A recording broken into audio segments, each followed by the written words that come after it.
Hello everyone, real and complex analysis की classes में आपका स्वागत है। प्रीवियस लेक्चर में हमने किया था एनालिटिक फंक्शन की डेफिनेशन क्या होती है और साथ में ये किया था कि जब फंक्शन एनालिटिक होगा तो CR इक्वेशन सेटिस्फाई करती है। हमने किया था कि जो CR कोचीज-रायमन इक्वेशन होती है एनालिटिक फंक्शन में, वो एनालिटिक फंक्शन की नेसेसरी कंडीशन होती है। आज हम करेंगे कि सफिशिएंट कंडीशन कौन सी होगी एनालिटिक फंक्शन की। नेसेसरी कंडीशंस मीन अगर CR इक्वेशन सेटिस्फाइज करती है तो फंक्शन जरूरी नहीं होता कि एनालिटिक होता है। अगर सफिशिएंट कंडीशन है एनालिटिक फंक्शन की, अगर ये कंडीशन होल्ड करती है तो फंक्शन डेफिनेटली क्या होगा, एनालिटिक होगा। तो देखते हैं क्या है स्टेटमेंट कि कोई continuous one valued FZ function है, कॉम्प्लेक्स फंक्शन, वो एनालिटिक फंक्शन है डोमेन D के अंदर।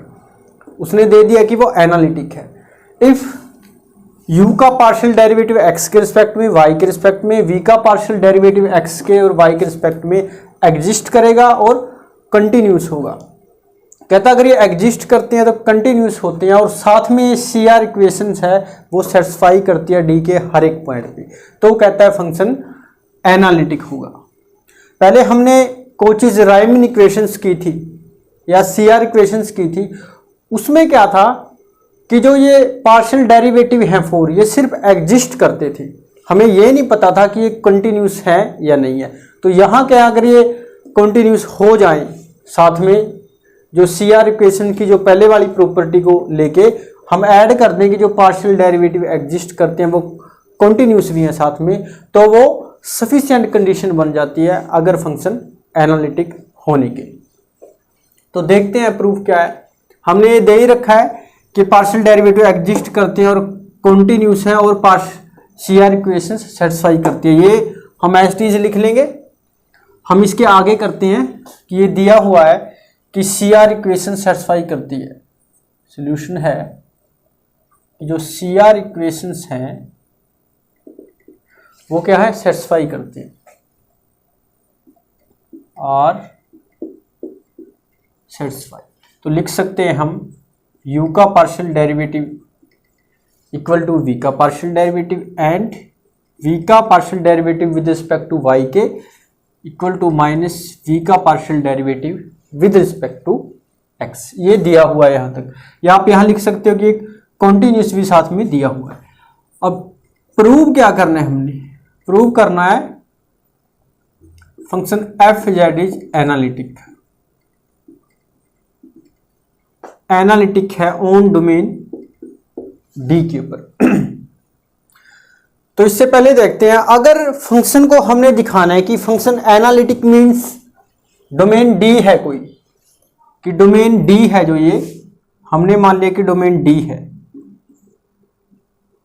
इस पे जनरल पॉइंट पे हमने क्या दिखाना है, फंक्शन एनालिटिक, कि कोई भी पॉइंट हो कि फंक्शन एनालिटिक हो। हम कहते हैं अगर पूरी की पूरी डोमेन में फंक्शन डिफरेंशिएबल है तो पूरी की पूरी डोमेन में फंक्शन एनालिटिक भी है। क्यों? क्योंकि अगर मान लो इस पॉइंट पे फंक्शन एनालिटिक है, इसका नेबरहुड ड्रा किया, फंक्शन तो सारे में जब पूरी डोमेन में डिफरेंशिएबल है तो ये डोमेन में डिफरेंशिएबल, अगर हम z का छोटा सा नेबरहुड ड्रा करें उसके अंदर भी क्या होगा, डिफरेंशिएबल ही होगा। यही उसकी कंडीशन थी।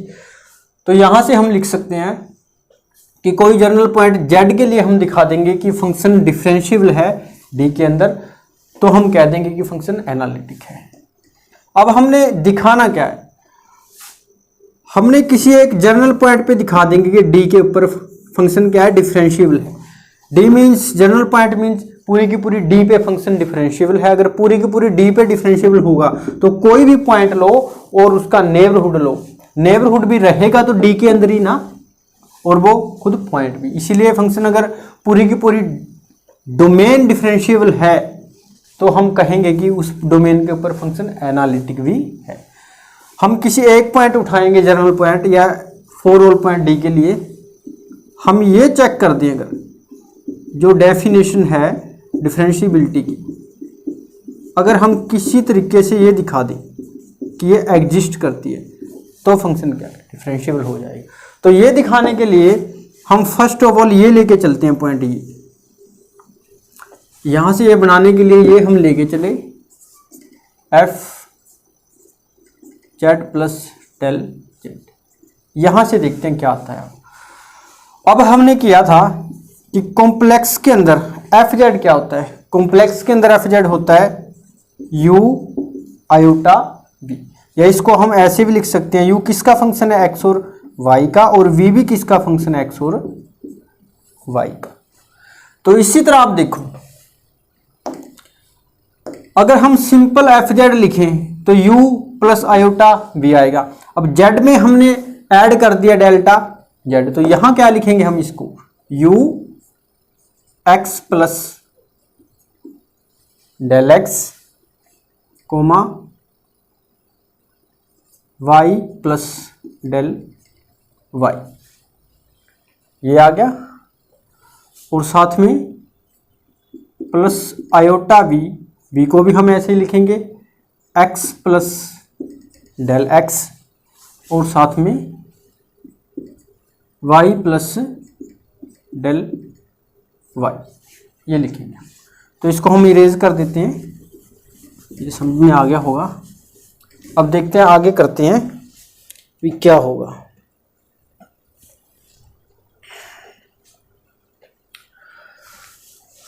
हाँ, तो अब इस पे हम क्या लगाएं, इस पे हमने लगाया कि टेलर्स थ्योरम लगाई, Taylor's theorem for function of two variables के लिए।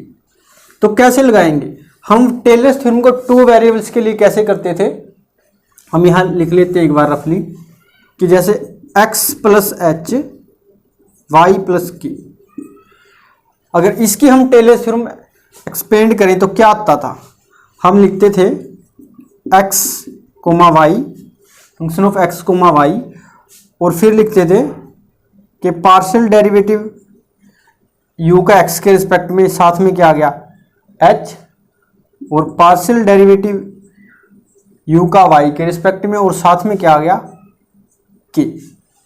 तो इसी तरह नेक्स्ट था कि जो इसका डेरिवेटिव था, इसकी पावर 2 थी और 2 का फैक्टोरियल था। इसी तरह हम आगे करते थे, लेकिन हम यहां क्या करेंगे कि अगर इसको हम क्या माने, ये x है, अगर डेल h की जगह हमने क्या लिख लिया डेल x, यहाँ k की जगह हमने क्या लिख लिया डेल y लिख लिया, बस इसी के अंदर पुट कर दो। जहां h है वहां डेल x आएगा, जहां k है वहां डेल y लिखना। हमने सिर्फ फर्स्ट और सेकंड टर्म तक लिखी, जो हायर डिग्री की जो टर्म्स हैं डेल x और डेल y की फॉर्म में आएंगी, हमने उसको क्या कर दिया, निगलेक्ट कर दिया। तो अगर निगलेक्ट कर दिया तो क्या बनता है ये, अगर हमने वो निगलेक्ट करने के बाद तो आया क्या, फिर हम लिख सकते हैं u x y, क्योंकि u क्या है, अब f है, यानी f की जगह क्या है u है। अब हमने u के ऊपर टेलर्स थ्योरम अलग से लगानी है, और b के ऊपर हमने टेलर्स थ्योरम अलग से लगानी है। पहले इस पे लगाई तो क्या आया यहां पर, u का पार्शियल डेरिवेटिव डेल x, और u का पार्शियल डेरिवेटिव y के रिस्पेक्ट में डेल y, ये कहां तक है, u तक आ गया। तो इसके बाद हमने b पे लगाई टेलर्स थ्योरम, तो यहां से आई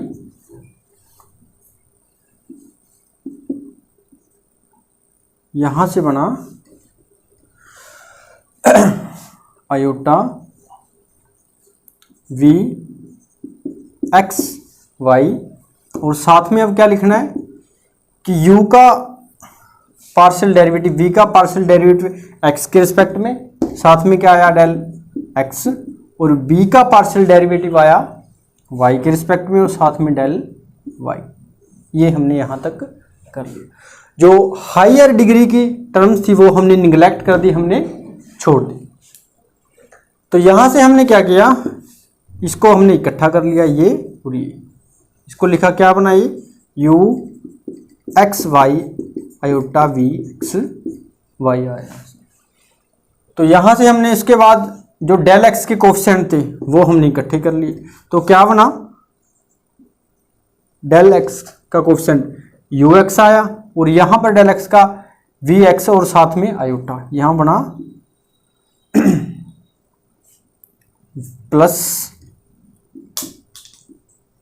v का पार्शियल डेरिवेटिव x के रिस्पेक्ट में, साथ में क्या था आयोटा, और यहाँ आया डेल x। और इसी तरह हम लिखा हमने डेल y के कोफिशिएंट इकट्ठे किए। डेल y के कोफिशिएंट आए u का पार्शियल डेरिवेटिव y के रिस्पेक्ट में, यहाँ डेल y का कोफिशिएंट ये साथ में आयोटा और v y, और साथ में क्या आ गया डेल y। यहां तक हमने कर लिया। बस यहां तक स्टूडेंट्स क्या करना है, सिंपल सिंप्लीफिकेशन करनी है इक्वेशन कि क्या होगा कि हमने डेल x के कोफिशिएंट लिख लिया और डेल y का कोफिशिएंट लिख लिया। अब हम क्या करेंगे कि ये सारी की सारी इक्वेशन, अब इसको हम क्या लिख सकते हैं, u प्लस एक्स वाई, ये सारे का सारा एफ जेड नहीं है हमारे पास, यही तो होता है फंक्शन। तो यहां हम क्या लिख सकते हैं, एफ जेड लिख लिया हमने, इसकी वैल्यू क्या लिख ली हमने सीधा ही, ये आ गया एफ जेड आ गया।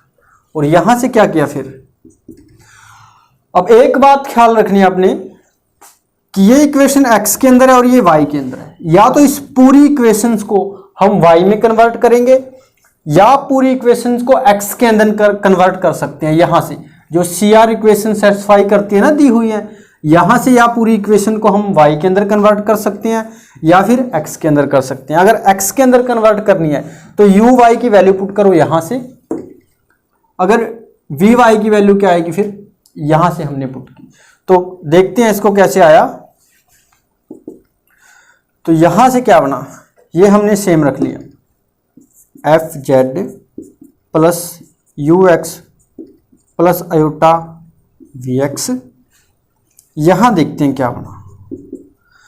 अब यहां हम क्या लिख सकते हैं, यू वी की वैल्यू क्या आई, U V minus V X, इसको हमने क्या लिखा माइनस वी एक्स, और वी वाई की वैल्यू क्या आई यू एक्स। अब हम देखते हैं माइनस को हम क्या लिख सकते हैं, माइनस को हम आयोटा का स्क्वायर लिख सकते हैं। क्यों, क्योंकि आयोटा का स्क्वायर क्या होता है, आयोटा का स्क्वायर -1 होता है। ये हमने लिख लिया। अब यहां से हम क्या करेंगे, आयोटा को कॉमन ले लेंगे। अगर आयोटा कॉमन लिया तो क्या बना, एफ जेड, ये हमने सेम लिख लिया डेल एक्स। अब यहां से आयोटा कॉमन लिया तो क्या बनेगा, देखो आयोटा कॉमन, ये यू एक्स हमने पहले लिख लिया। अब यहां क्या बचा, आयोटा वी वाई और बाहर क्या आ गया डेल वाई। अब सिंपल हो गया। इस एफ जेड को हम इधर ले गए तो यहां से क्या बना, f of z plus del z minus f z. तो यहां क्या बचा, देखो ये और ये सेम है। यहां से हमने इसको कॉमन निकाला, क्या बना यहां से u x plus v x, तो बचा क्या डेल एक्स, ये आयोटा इसके साथ आ गया आयोटा डेल वाई। तो यहां से देखते हैं स्टूडेंट्स क्या बना। तो अब तो सिंपली हो गया, तो इसकी वैल्यू भी पुट कर दी हमने। अब इसकी वैल्यू क्या पुट कर सकते हैं हम, देखो हम डेल जेड को क्या लिख सकते हैं कि रेट ऑफ चेंज किसके अंदर आया, एक्स के अंदर आया, और रेट ऑफ चेंज वाई के अंदर आया। इसकी वैल्यू हमने क्या पुट कर दी, डेल जेड। तो यहां से हमने इसकी वैल्यू यही पुट कर दी डेल जेड, ये वैल्यू हमने डेल जेड पुट कर दी। अब डेल जेड को हम यहां ले गए, यहां आया डेल जेड, तो हम इस डेल जेड को यहां ले आए, तो क्या बन गया ये डेल जेड, यहां से ये आ गया। तो वही डेफिनेशन बनानी है ना। तो अब देखो क्या आया, इसके बाद लिखते करते हैं हम। तो ये स्टेटमेंट्स है स्टूडेंट, हम इसको भी रेज करते हैं, एक बार दोबारा देख लेते हैं कि सफिशिएंट कंडीशन में क्या होगा। सफिशिएंट कंडीशन ये सारी होगी, अगर ये सारी गिवन है तो फंक्शन एनालिटिक होगा, और ये सारी गिवन दी हुई है कि पार्शियल 4 पार्शियल डेरिवेटिव एग्जिस्ट करते हैं और कॉन्टिन्यूस है साथ में, और साथ में CR इक्वेशन सेटिस्फाई करती है। तो कहता है कि जेड के हर एक पॉइंट के लिए जो हम जनरल पॉइंट लेके चले हैं जेड को, डी का कोई जनरल पॉइंट लेके चले हैं कि इसके हर एक पॉइंट के लिए फंक्शन एनालिटिक होगा। अब इसको इरेज करते हैं तो देखते हैं स्टूडेंट्स क्या आता है फिर। अब ये लिखा हमने, यहां हमने लिमिट अप्लाई करी इसके ऊपर, हम लिख सकते हैं f of z plus del z minus f z upon del z. हमने लिमिट अप्लाई की है डेल जेड अपॉन टू 0। अब यहां तो डेल जेड है ही नहीं, ये सेम आएगा u x plus iota b x. अब यहां से देखते हैं कि क्या ये एग्जिस्ट करना है, यही हमने दिखाना था। अब देखो कोई लिमिट कब एग्जिस्ट करती है, हम कहेंगे अगर ये लिमिट जो आया वो फाइनाइट होना चाहिए और एग्जिस्ट करना चाहिए, जो यहां वैल्यू आएगी। क्या ये एग्जिस्ट करता है, तो दिया ही हुआ है कि यू एक्स एग्जिस्ट भी करते हैं और कॉन्टिन्यूस भी है, और बी एक्स भी क्या करता है, एग्जिस्ट भी करता है और कॉन्टिन्यूस भी है। तो दो एग्जिस्टेबल टर्म्स हैं तो उनका सम भी क्या होगा, एग्जिस्ट करेगा और साथ में कॉन्टिन्यूस है। चाहे कॉन्टिन्यूस भी ना हो, हम अगर इतना ही दिखा दें कि एग्जिस्ट करती है, तब भी डिफरेंशिएबिलिटी की डेफिनेशन प्रूव हो जाती है। तो यहां से हमने क्या लिखा, डिफरेंशिएबिलिटी की डेफिनेशन, ये एग्जिस्ट करता है, ये दिया ही हुआ है, ये एग्जिस्ट करता है और साथ में क्या है, ये कॉन्टिन्यूस है। तो यहां से हम इसकी वैल्यू क्या लिख सकते हैं, एफ का डेरिवेटिव जेड के ऊपर क्या करता है, एग्जिस्ट करता है। और इसको हम लिख सकते हैं, अगर आप इस तरीके से भी लिख सकते हैं, v का डेरिवेटिव x के रिस्पेक्ट। तो हमने यहां पर क्या दिखा दिया, ये दिए ही हुए हैं कि एग्जिस्ट करते हैं, इसका मतलब ये डेरिवेटिव भी क्या करता है, एग्जिस्ट करता है, एग्जिस्ट करता है और साथ में कॉन्टिन्यूस भी है। अगर ये दोनों कॉन्टिन्यूस है तो ये कॉन्टिन्यूस भी हो गया, तो यहां से क्या हो गया, ये कॉन्टिन्यूस भी है। तो फॉर ऑल जो डोमेन के पॉइंट थे या रीजन के पॉइंट थे जेड के लिए, और यहां से फिर क्या आ गया, एफ जेड इज एनालिटिक। यही हमने प्रूव करना था फॉर ऑल जेड डी के लिए। फंक्शन क्या हो गया, फॉर ऑल जेड डी के लिए, यानी कि पूरी की पूरी डोमेन के लिए फंक्शन क्या होगा, एनालिटिक होगा। अब यहां से एक कंडीशन हमें एक चीज देती है, जब भी कोई फंक्शन एनालिटिक होगा फंक्शन, तो उस पॉइंट पे एफ जेड पे फंक्शन एनालिटिक है, तो एफ जेड का आप सीधा ही डेरिवेटिव कर सकते हो, ये डेफिनेशन लगाने की जरूरत नहीं। जैसे यहां से दो चीजें बताती है हमें कि जो सफिशिएंट कंडीशंस है एनालिटिक फंक्शन की, कि मान लो आपने एनालिटिक फंक्शन ये दिया है कि फंक्शन एनालिटिक है, तो इसका आपने डेरिवेटिव निकालना है सीधा, हम सीधा ही डेरिवेटिव निकाल सकते हैं। ये किसके आया, इसके इक्वल, कि इसका डेरिवेटिव ये आ गया सीधा ही, एक्स का यू का डेरिवेटिव एक्स के रिस्पेक्ट में और बी का डेरिवेटिव एक्स के रिस्पेक्ट में। या हम ऐसे भी कर सकते हैं, यू का डेरिवेटिव वाई के रिस्पेक्ट में, वी का डेरिवेटिव वाई के रिस्पेक्ट में, तब भी आंसर क्या आएगा, ठीक आएगा हमारा। तो यहां से हमने दो चीजें आ गई, ये दिखा दिया कि अगर ये सारी कंडीशन दी होती हैं तो फंक्शन एनालिटिक होगा, और दूसरी बात ये कि जब फंक्शन एनालिटिक होगा तो हम उसका सीधा ही डेरिवेटिव निकाल सकते हैं, हमने पूरे का डेरिवेटिव निकालने की जरूरत नहीं। आप उसका क्या करो, u का पार्शियल डेरिवेटिव x के रिस्पेक्ट में, v का x के रिस्पेक्ट में, या फिर u का और v का दोनों का y के रिस्पेक्ट में, इस फॉर्म में लिख के आप उसका सीधा आंसर निकाल सकते हो। तो ये थी सफिशिएंट कंडीशन। इसके अंदर ये था जो टेलर्स थ्योरम है for function of two variables के लिए, ये आपने थोड़ा रिमाइंड रखनी है। तो ये था प्रूफ, और इससे रिलेटेड हम एक एग्जाम्पल करते हैं, ये समझ में आ जाए, एग्जाम्पल करते हैं, देखते हैं हम एग्जाम्पल क्या है।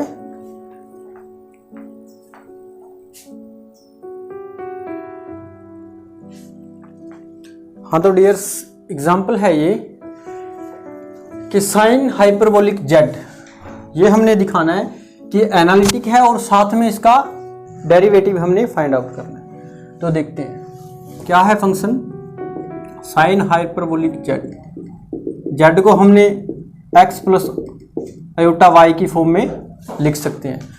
अब हमने इसका फॉर्मूला लगाया, क्या होता है कि sine hyperbolic x cos hyperbolic Y, या आप इसको ऐसे लिख सकते हो कि साइन जैसे ए और बी का क्या फॉर्मूला होता है,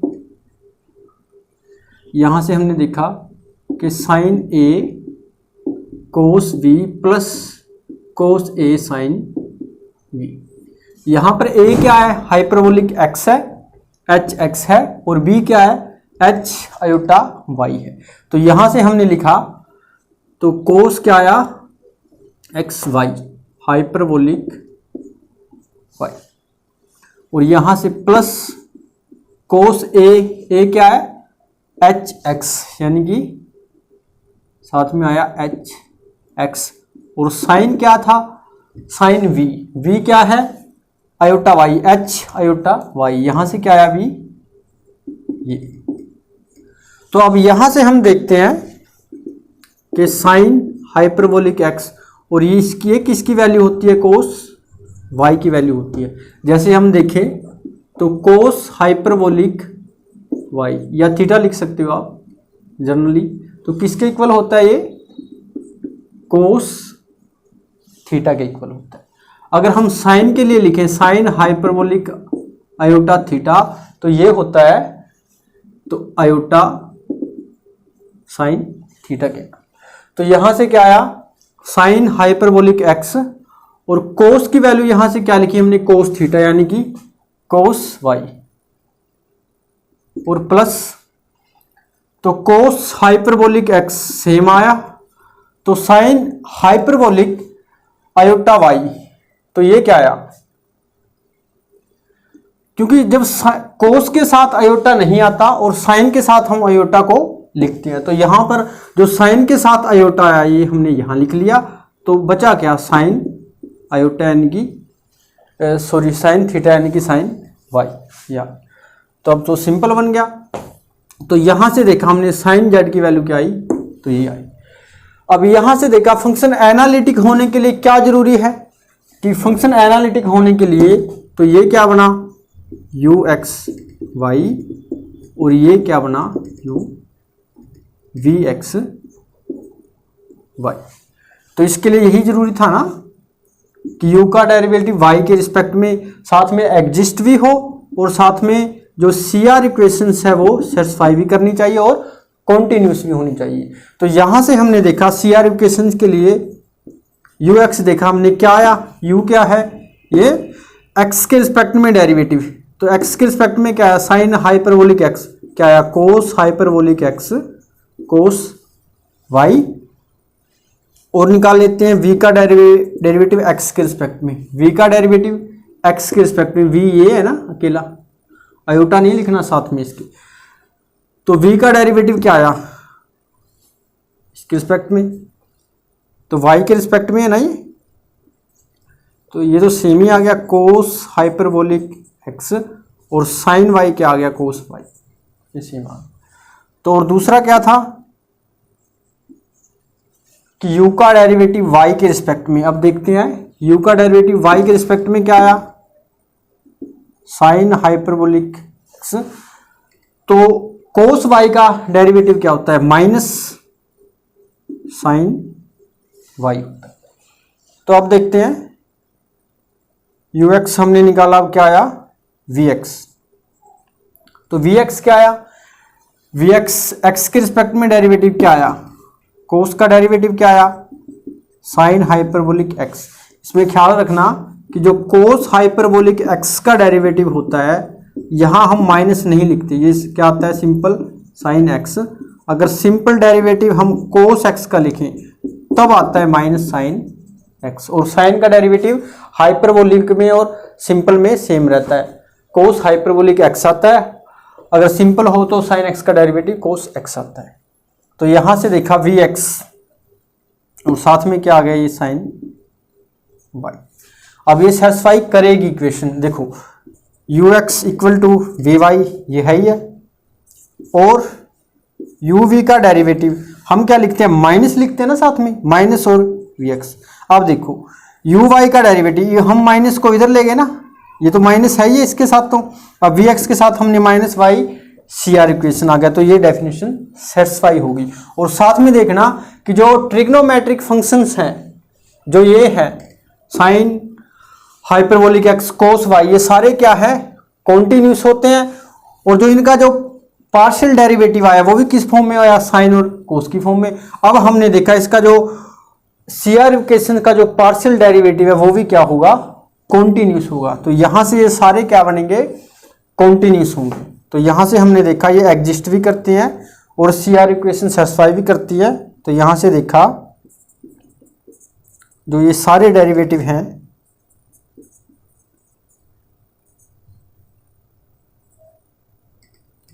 ये साथ में क्या है, are exist and continuous and satisfy CR equations, satisfy CR equations।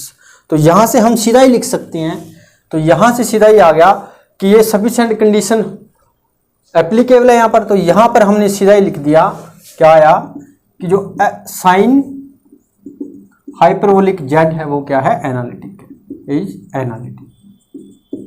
यही हमने प्रूव करना। अब देखो, हमने कहा था ना कि जो एनालिटिक फंक्शन की जो सफिशिएंट कंडीशन है वो हमें एक चीज और देती है। क्या देती है, देखो उसने पूछा कि इसका डेरिवेटिव भी फाइंड आउट करो कि साइन हाइपरबोलिक जेड का डेरिवेटिव क्या होगा। अगर हम इस फॉर्म में निकालें, जो ये आया ना साइन हाइपरबोलिक जेड, ये इस फॉर्म में डेरिवेटिव निकालो, थोड़ा मुश्किल होगा निकालने में, तो हम सीधा ही निकाल देते हैं। यहां से आप वेरीफाई भी कर सकते हो कि इसका डेरिवेटिव क्या आया, जो ये आई टर्म।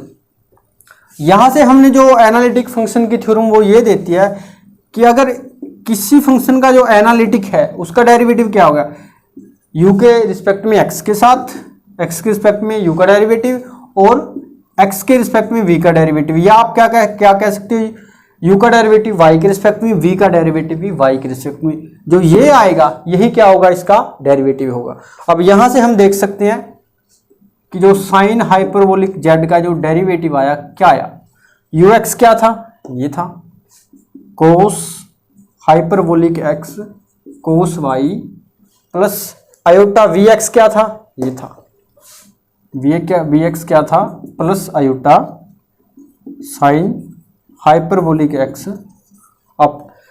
अब दूसरे सीधे तरीके से निकाल के देखना, इसका डेरिवेटिव यही आएगा और यही इसका प्रूफ था। तो स्टूडेंट्स ये था, इससे पहले हमने किया एनालिटिक फंक्शन की सफिशिएंट कंडीशन और साथ में ये एग्जांपल किया। तो इसके बाद एक दो एग्जांपल है वो आप कर लेना, कोई डाउट हो, प्रॉब्लम्स हो तो आप मैसेज कर सकते हो। तो आज के लेक्चर में इतना ही, तो मिलते हैं नेक्स्ट लेक्चर में एनालिटिक फंक्शन की जो डेफिनेशन है या और प्रॉपर्टी है उसके साथ। तब तक के लिए थैंक यू।